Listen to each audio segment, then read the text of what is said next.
3 साल का एवरेज 46% से ज्यादा। अभी के समय में अगर रिटर्न्स आपको चाहिए तो दो ही कैटेगरी है जिनके अंदर अभी के समय में रिटर्न्स निकल कर आ रहे हैं। एक है गोल्ड और सिल्वर ईटीएफ्स, दूसरे हैं इंटरनेशनल या ग्लोबल म्यूचुअल फंड्स या ईटीएफ। लेकिन आज जिस ईटीएफ का मैं रिव्यू करने वाला हूं ये एक ग्लोबल इंटरनेशनल ईटीएफ है और सबसे ज्यादा रिटर्न्स देने वाला, एवरेज देने वाला यही ईटीएफ है पिछले 3 साल के अंदर। इसका नाम है मिराय असेट एनवाईएससी फैंग प्लस ईटीएफ। अब किस तरीके का ईटीएफ है आप जान लीजिएगा, पूरी की पूरी वीडियो देखिएगा, आपको पता लग जाएगा। और समय समय पर इसके अंदर एक ऐसी चीज होती है जिसको जानना आपके लिए बहुत जरूरी है। अगर आप उसको नहीं जानेंगे तो आपके लिए पूरी की पूरी वीडियो देखना, इस फंड के बारे में जानना बिल्कुल वेस्टेज रहेगा। शुरू। कंप्यूटर स्क्रीन आपके सामने चालू हो चुकी है। नाम आप देखेंगे तो मिराय असेट एनवाईएससी फैंग प्लस ईटीएफ। देखने में ऐसा लगेगा जैसे चाइनीज ईटीएफ है, लेकिन मैं आपको बता दूं ये चाइनीज ईटीएफ नहीं है, ये एक यूएसए बेस्ड ईटीएफ रहने वाला है। तो नाम इसका थोड़ा सा यूनिक है। अब आप सबसे पहले इसका रिटर्न्स देख लीजिए, 45.89%, ऑलमोस्ट 46% के आसपास का इसका एवरेज है 3 साल का, आपके सामने है।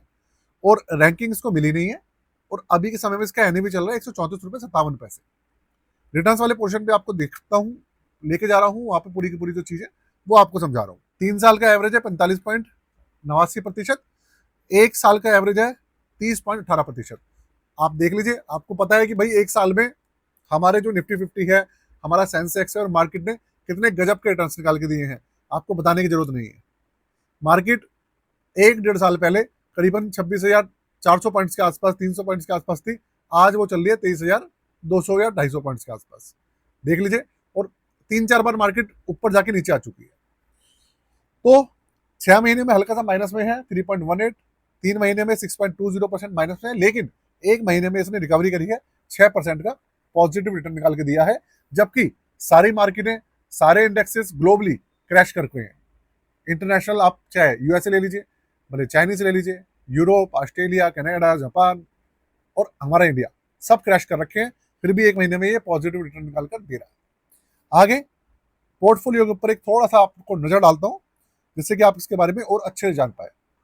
देखिए, लार्ज मिड स्मॉल अगर आप देखेंगे तो आपको एक भी स्टॉक इसके अंदर नहीं दिखेगा और इसके अंदर नंबर ऑफ स्टॉक्स दिखेंगे आपको 10। अब देखेंगे आप तो आपको ना यहाँ पे दो सेक्टर्स दिखेंगे, एक तो है टेक्नोलॉजी सेक्टर और एक है कंज्यूमर डिस्क्रिशनरी सेक्टर। 90% है टेक्नोलॉजी और 10% के आसपास है कंज्यूमर सेक्टर। और ये आप देखिए 10 कंपनीज है इसके अंदर, आपके सामने नाम है पूरा का पूरा। और ये जो 10 कंपनीज है ना, ये यूएसए की और दुनिया की सबसे बड़ी टेक्नोलॉजी सेक्टर की कंपनीज है और कंज्यूमर सेक्टर की कंपनीज है जो इसके अंदर है। देख लिया, अब इसके चार्जेस भी जान लेते हैं। चार्जेस देखिए, 6 मई 2021 को लॉन्च हुआ था, तो देखें जाए तो इसको तकरीबन 5 साल होने वाले हैं।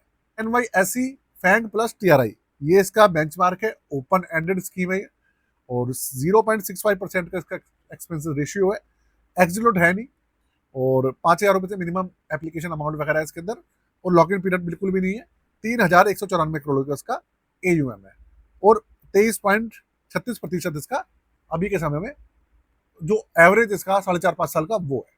उससे पहले आपको बता दूं पोर्टफोलियो सर्विसेज के बारे में।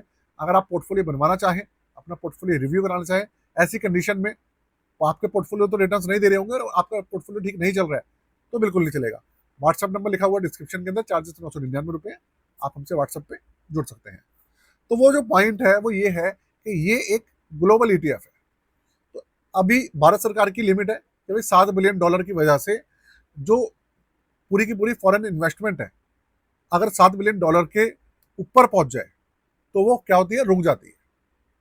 अब $7 बिलियन ऑलरेडी पहुंच रखी है, जैसे ही वो नीचे आती है, ये जो फंड्स होते हैं, ईटीएफ होते हैं, इनके अंदर जो इन्वेस्टमेंट का ऑप्शन होता है वो ओपन होता है और वो समय समय पर होता है। जैसे पिछले महीने ओपन हुआ था, अभी शायद पता नहीं बंद है, क्लोज है, मुझे पता नहीं है, या ओपन है।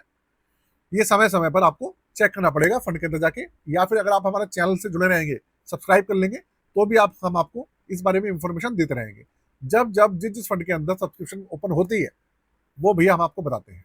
पिछले महीने में बताया था आईसीआईसीआई के अंदर, आदित्य बिरला के अंदर और भी बहुत सारे ईटीएफ और म्यूचुअल फंड थे जिनके अंदर सब्सक्रिप्शन ओपन हुई थी। इसीलिए इस फंड के अंदर सिर्फ 3,194 करोड़ का ही आपको एयूएम दिख रहा है।